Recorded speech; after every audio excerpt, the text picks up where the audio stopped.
Welcome back to Out of the Rough. I'm here with Michael Crain. Michael Crain is the president and co-founder of Smart Business Evolution.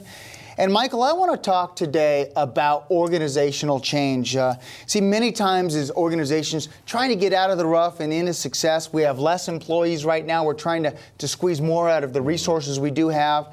And we want to create some positive change for organization. So we go off into the mountains or we go off to that special retreat with our management team and we set all these great goals up, but then who do they have to be implemented by? Right, the people back at the office. Yeah. And so let's talk about how you put kind of strategy around that organizational change when a management team wants to take the business to the next level. Yep. Well, there's nothing more common than a bunch of executives or a business owner who has great intent and has this great vision that they've come up with at their retreat and come back and it fails 90 days later. You know, they're excited. Sure. They have that vision. Mm-hmm. Yeah. But we can't do what we've always done, or we'll get what? The same results, the definition of insanity. So we've got to change the way that we address change within our environment. The first thing is that it is the responsibility of the business leaders to come up with the overall main objective, the one big goal, and that's a key. We only want to do one, and we'll get into that more in a minute. But it is our responsibility to come up with that big change. However, once we've created that big change, everything else needs to be now taken down and actually driven up from those who are going to actually perform the change versus us telling them what to do. And so let's talk about several ways you can do that. Mm-hmm. You can come back and you can put together a series of trainings together, but we've talked about that, and sometimes that creates a problem. Well, here's one thing, and you know, I'm a big advocate of training, but training will not work. If you think that you're going to bring somebody in, a company in, even as Smart Business Evolution, and think that because you brought us in and we teach to the masses this idea that you have, it will not work. Now, it's a starting point, don't get me wrong, but that will not create the change that you so desperately want to see. The first thing you need to do when you go into change is understand it's going to be extremely difficult and it's going to be time intensive. You can't just hire out some trainer to come in and think that you're going to be able to broadcast a message and all of a sudden it's going to get done. And I want to talk about, because if you're going to make a change, it needs to be cultural change, because you need to create a new culture around that vision you have. Right. Around that new product or that new launching. It needs to be cultural change, and it's slow, isn't it? One at a time, one step at a time. Well, what we're really talking about is human habits, right? Right. It's no different than exercise. If you decide to take on some new regimen, you need to start slow. Single out one or two objectives, and that's it. Here's what typically happens, Fred. We come down the mountain with 10 ideas. You come down the mountain with 10 ideas, you'll get no progress. Right. It'll be a lot of busyness, but no new results. What you want to do is isolate to one, at the very most two. Create those changes. Once you've mastered those, then bring in another one or two, but only one. Less is best every time. Now, here's what typically happens though. Because of the leader in you, the overachiever in you, you think you can come down from the mountain and get it done. You can't. Mm-hmm. It takes time and only limited to one. And if you create that organizational change, the fact that you can become a company that changes one thing every 2 or 3 months or 4 months, if it's one thing, but you become an organization that thrives on change at that point, as long as you slowly introduce one at a time, you master it and you implement it. Right. Well, and remember this too, if we have multiple different objectives, right, we will hide behind the busyness of trying to make progress in all and never really create new results in any one. Right. Let's talk about the line level employee. Mm-hmm. One of the most important things I believe in is I believe in going and asking your employees before you go to the retreat, what are some suggestions, or bringing them in on the conversation, or inviting some of them to help create that change.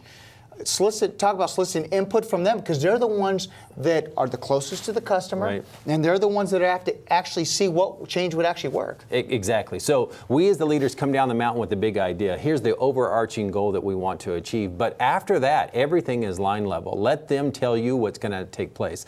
And here's something that will do for us. It saves us the embarrassment, because we come down from the mountain and we tell them what changes they have to make, the new processes, new behaviors that they're going to have to implement. And what happens is we don't know the nuances to creating that change, and then it's obvious to our employees that we don't know what we don't know. Right. So better save some face and just go to them and say, here's the overall goal that we need to achieve, and here's the reason why. But after that, you tell us, how do we make that reality? Yes, I love it. So you set the ideas, the culture, the change you want, and let the line level employees implement it. scorecard. Right. People want to feel that they're heading the right direction, and they want to, when they have accomplishments, you want to pat them on the back. Right. Well, you definitely want to create some type of scorecard that marks the progress. You know, you're going to define where you're currently at and where you want to reach. You know, define that gap and say, now with that gap in mind, what are the key indicators that will let us know that we're making progress? But with that being said, here is where a colossal mistake is made in many organizations. Not because of bad intent, it's bad design. Make sure that your scorecard is heavy on behavior. And let me give you an example, if I may, Fred. Let's say that we have a company that wants to become a leader within customer service, right? And so at the end of the year, they want to be known throughout the industry that they're number one. So what they think that they're going to do is they're going to measure customer survey results on a weekly basis, and that will be their scorecard. It's good, but not good enough, and you won't succeed. What you do instead is pick out a behavior. And we did this with the company, and we said, hey, we're only going to concentrate on tone of voice and the way that we greet the customers. We're going to measure that.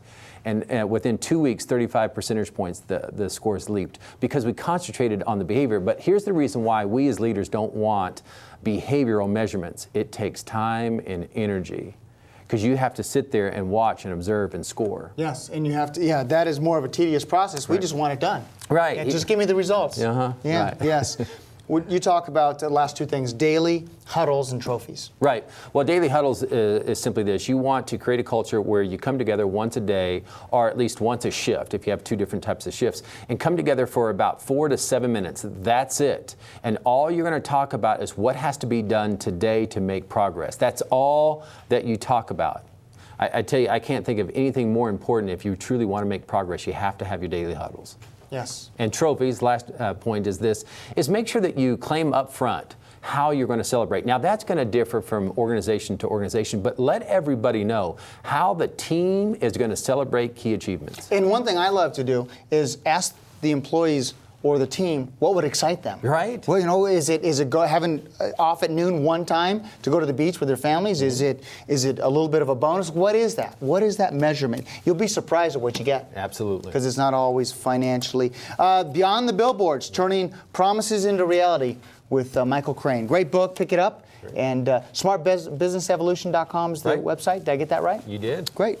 Ladies and gentlemen, Michael Crain, president and co-founder of Smart Business Evolution.